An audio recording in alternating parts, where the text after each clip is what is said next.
If you are wondering if you can switch lenses while recording a video on POCO F7 Pro, then the answer seems to be no for the most part.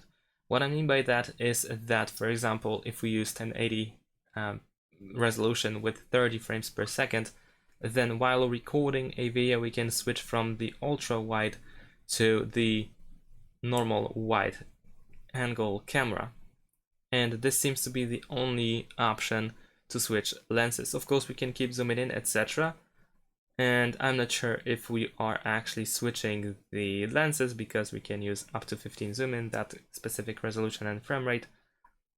But for example, if I switch to 60 frames per second, then unfortunately in that case I cannot change to ultra wide camera, mostly because probably because the ultra wide camera is not simply supported with 60 frames per second.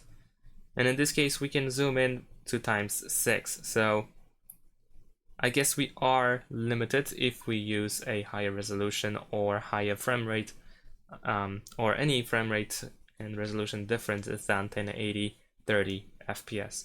So that's pretty much it. Thanks for watching, leave a like and subscribe to my channel, and see you in my next videos. Bye.